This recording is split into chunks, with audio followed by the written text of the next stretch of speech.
Imagine heating your entire home to a perfect 75 degrees without a single cent spent on electricity. 2000 years ago, the Romans did exactly that. They called it the Hypocaust.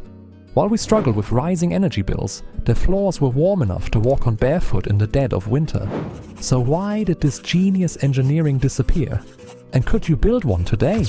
The Hypocaust wasn't just a fireplace, it was a sophisticated network of hollow spaces beneath the floor, supported by brick pillars called pile stacks. A massive furnace, or prefurnium, burned wood outside the house, sending scorching air through these channels. The heat didn't just warm the floor, it rose through hollow clay tiles in the walls, turning the entire building into a giant radiator. No smoke, no soot, just pure, radiant warmth. But then, the fires went out. When the Roman Empire collapsed, the complex supply chains for wood and the skilled labor needed to maintain these systems vanished. For centuries, the secret of the Hypocaust was buried under the ruins of history. Humanity went back to shivering in the dark. But today, we are rediscovering these ancient principles. Modern architects are using trombe walls and passive solar designs that follow the exact same Roman logic. We can finally heat our homes for $0 again. The past isn't just history, it's a blueprint for our sustainable future. How did the Romans move massive amounts of hot air without a single electric fan? The secret lies in the laws of thermodynamics. By creating a pressure differential between the furnace and the vertical wall flues, they turned the entire house into a self-regulating thermal engine. The hot air naturally wanted to rise, creating a vacuum that pulled more heat from the furnace. It was silent, invisible, and incredibly powerful. But there was a hidden danger. If the floor cracked, deadly carbon monoxide could seep into the living quarters. To prevent this, Roman engineers developed a specialized waterproof cement called opus signinum. Maintaining a hypocaust was a monumental task. A single public bath could consume over 100 tons of wood every month. This created a massive demand for timber, leading to the deforestation of entire regions around the Mediterranean.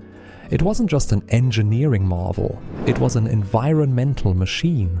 Thousands of slaves worked in the dark, cramped service tunnels, feeding the fires 24/7 to keep the elite warm. The comfort of the Roman upper class was built on a foundation of endless labor and massive resource consumption, and yet we still call it genius, because it was. A system so advanced that 2000 years later, modern engineers are still studying it. Right now, architects across Europe are building net zero homes using the exact same raised floor principle the Romans invented. They just gave it a new name: thermal mass radiant heating. Same physics, same logic, just without the slaves. Here's how brutally simple the concept actually is. Raise your floor, create a hollow space underneath, put fire at one end, let the heat move naturally, because hot air always rises, always pushes forward, always finds a way. No pumps, no fans, no electricity bill, no monthly payment to an energy company, just fire and physics. The same two things that kept Roman emperors warm while snow fell outside. The total cost to build a basic version today? Under $500 in materials. The Romans built entire public bath complexes this way, buildings that stayed warm for days after the fire went out, because the stone itself had absorbed the heat and was slowly releasing it back into the room. Your walls, your floor, your ceiling, all becoming a slow, silent radiator. So why did we forget this? The answer is darker than you think. When Rome fell in 476 AD, it didn't just lose its emperor, it lost its entire supply chain. The networks that moved millions of tons of wood across the empire simply collapsed overnight. No wood, no fire, no heat. The most sophisticated heating system the ancient world had ever built became completely useless in a matter of years, and nobody rebuilt it, because nobody could. It required organization, resources, and engineering knowledge that the medieval world had lost entirely. So people went back to fireplaces, Smoky, inefficient, primitive fireplaces that heated one wall of one room while the rest of the house froze. Then came coal, then gas, then electricity, and with every new fuel source, the old knowledge sank deeper into the ground, buried under centuries of rubble and progress, until archaeologists started digging. And what they found changed everything we thought we knew about ancient engineering. The Romans weren't just heating buildings, they were controlling environments, managing airflow, moisture, temperature, all without a single piece of modern technology, using nothing but the laws of nature that have never changed and never will.